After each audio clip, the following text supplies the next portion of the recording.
Muy bien, vamos entonces a presentar los elementos de la elipse, ¿no es cierto? Vamos a ponernos de acuerdo en los nombres, y esto más que nada son todas definiciones que nos van a venir bien para trabajar con diferentes ejercicios, ¿sí? Para describir ciertas relaciones y demás.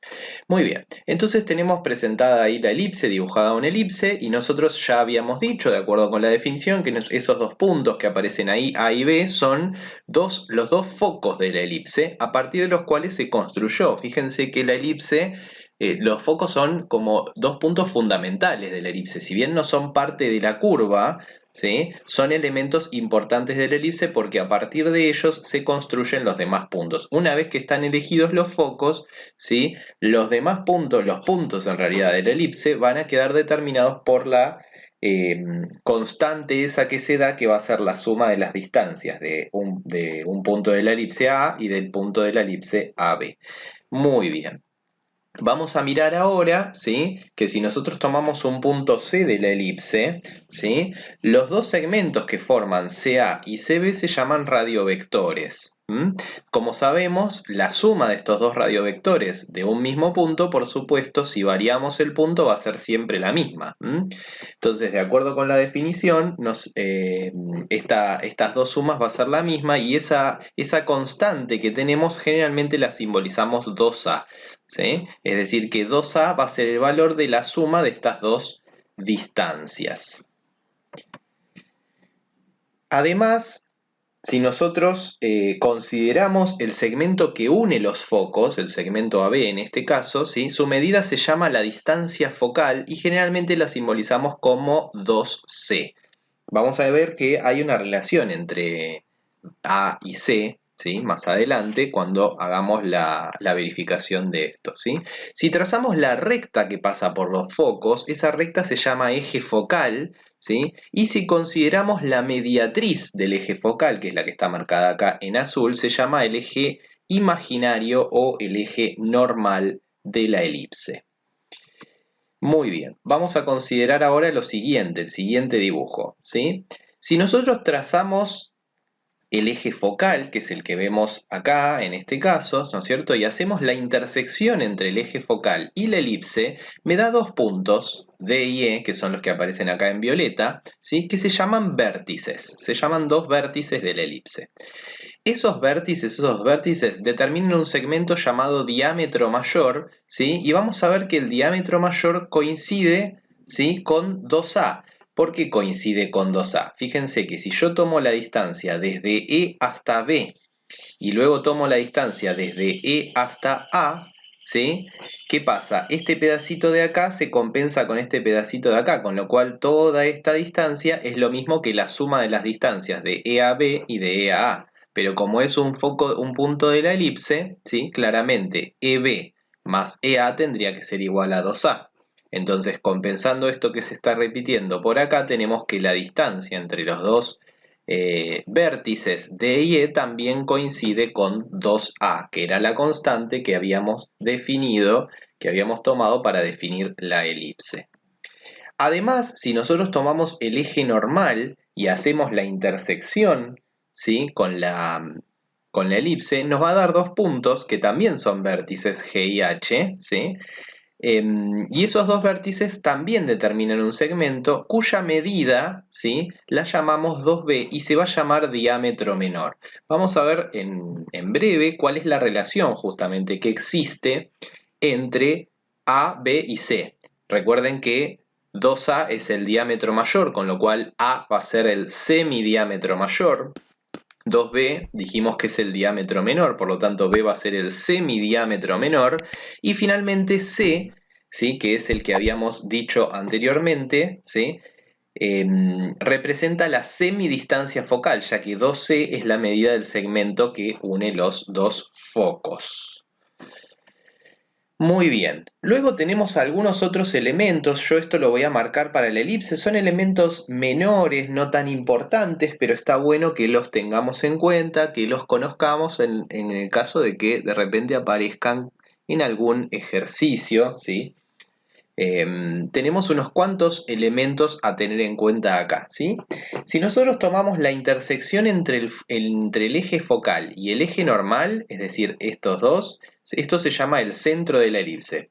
Este es un punto muy importante de la elipse, ¿sí? La intersección entre el eje focal y el eje normal me da el centro de la elipse. De acuerdo con las definiciones que nosotros tenemos, los focos, ¿sí?, y los vértices opuestos, estos de acá, equidistan del centro. Fíjense que el foco B y el foco A están a la misma distancia del centro, lo mismo que E con D y lo mismo que G con H. Es decir que C vendría a ser el punto medio del segmento formado por los focos, también es el punto medio del segmento formado por los vértices D y E, y también es el punto medio del segmento formado por los vértices G y H.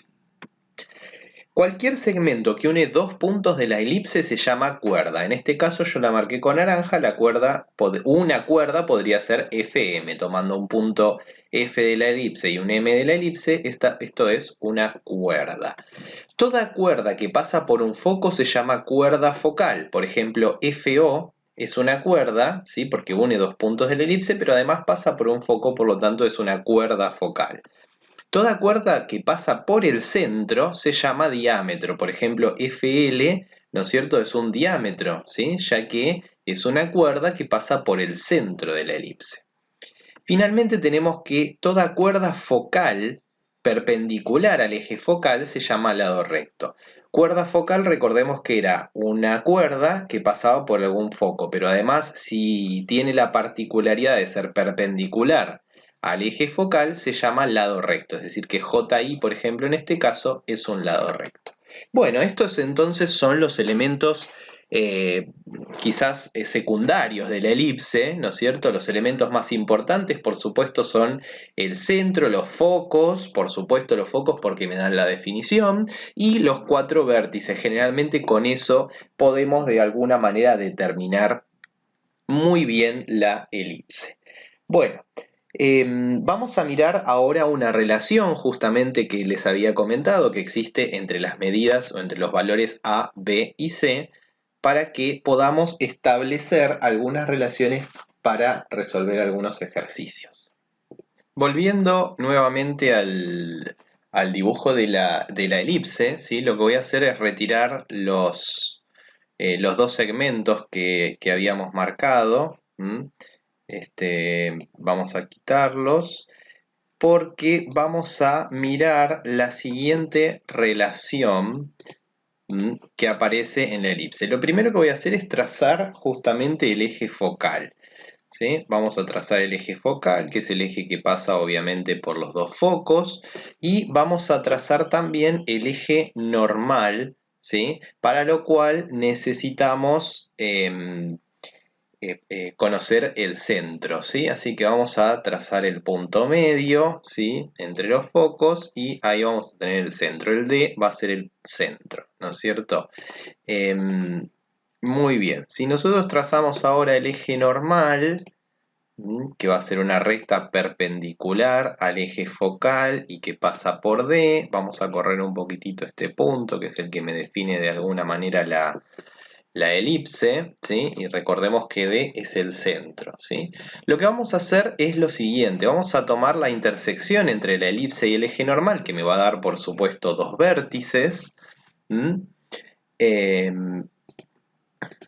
Así que tenemos aquí, ¿no es cierto?, que E y F son los dos vértices que corresponden a la intersección entre el eje normal y la elipse, y nosotros sabemos que la distancia FD, ¿sí?, al ser D punto medio de este segmento, habíamos dicho que era B, ¿no es cierto? Valía B minúscula, ¿sí? Además, la distancia DB es la semidistancia focal, es decir, que es C minúscula. Entonces, si nosotros trazamos este segmento, ¿sí?, este segmento que estoy marcando ahora, vale B, ¿no? El que está lo vamos a poner en azul, ¿sí?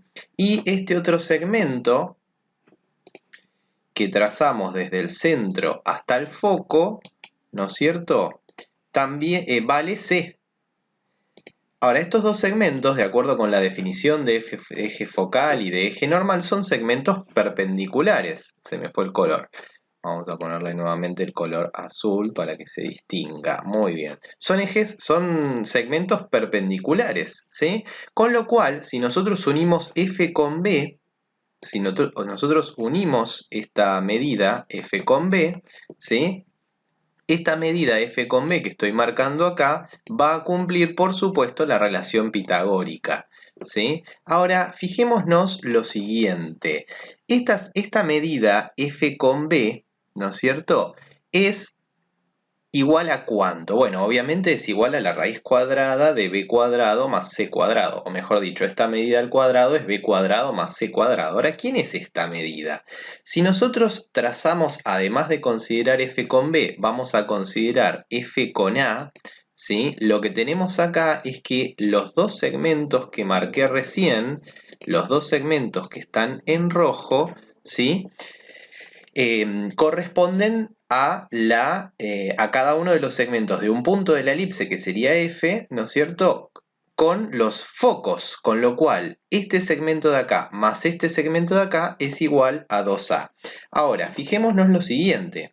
De acuerdo con lo que dijimos, esto es la semidistancia focal, por lo tanto, este segmento y este segmento son iguales. Entonces quiere decir que esto que está acá, ¿sí?, correspondería a la altura de un triángulo isósceles, es decir, que si nosotros tomamos FAB es un triángulo isósceles, con lo cual FA y FB tienen que ser de la misma medida. Ahora, si FA más FB es 2A, quiere decir que FA tiene que medir A y FB tiene que medir A, es decir, que este segmento mide A.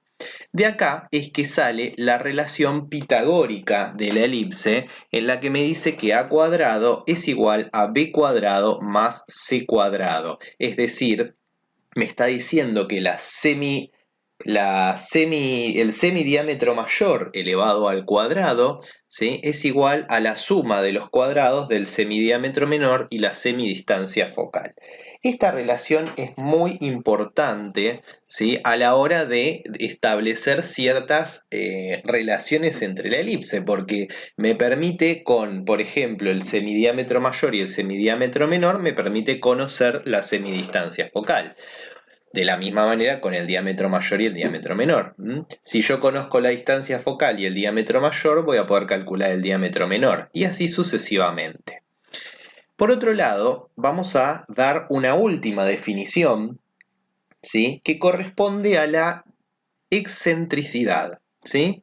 ¿Qué quiere decir esto de la excentricidad? ¿Sí? La excentricidad es el cociente entre la semidistancia focal y el semidiámetro mayor, ¿sí? Entonces sería como poner acá el segmento, la medida del segmento DB, por ejemplo, ¿sí?, sobre el segmento FB, ¿sí?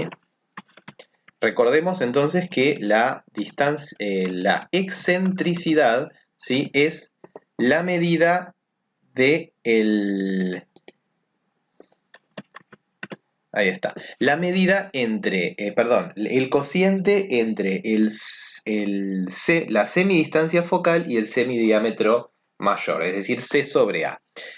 Fíjense que acá en este caso la excentricidad me dio 0,79. Otra característica que podríamos decir es que como A es la hipotenusa de un triángulo rectángulo, es por supuesto siempre mayor o igual que C, igual en el caso de que esto se achate, ¿no es cierto? Con lo cual la excentricidad en la elipse siempre va a ser menor que 1. Y como por supuesto se trata de cocientes de medidas, va a ser mayor que 0. ¿Sí? La excentricidad siempre va a ser en la elipse menor que 1. Ahora fijémonos qué ocurre si nosotros en lugar de tomar, fíjense, miren cómo varía la excentricidad, ¿no? Si los focos los tomamos como más lejos, esta elipse está como muy achatada. Fíjense la excentricidad que me dio, 0,98. Ahora yo voy a mover estos focos para que queden más cerca y fíjense que ahora esta elipse es casi una circunferencia, ¿sí? Fíjense cómo disminuye la excentricidad, ¿sí? Justamente la excentricidad, fíjense, si yo hago coincidir todo, A, B y el centro, ¿sí?, la excentricidad tiende a 0. ¿sí? Ahí estoy teniendo justamente una circunferencia, ¿sí? Cuanto más chica, cuanto más próxima a cero es la excentricidad, la elipse se parece más a una circunferencia, ¿se ve? En cambio, si yo la estiro mucho la elipse, ahí en ese caso la excentricidad se aproxima a 1. Entonces es como una medida la excentricidad de qué tan parecida es la elipse a una circunferencia, ¿sí? Cuanto mayor sea la excentricidad, ¿sí? Más lejos de la circunferencia va a estar la elipse. Cuanto menor sea la excentricidad, si tiende a cero, ¿sí? Más parecida a una circunferencia va a ser. Bueno, muy bien. De esta manera entonces finalizamos la introducción a esta curva. En la próxima clase vamos a hacer la deducción de la fórmula para ver, digamos, cómo es la fórmula que llamamos ecuación canónica y más adelante haremos algunos ejercicios. Nos vemos la próxima.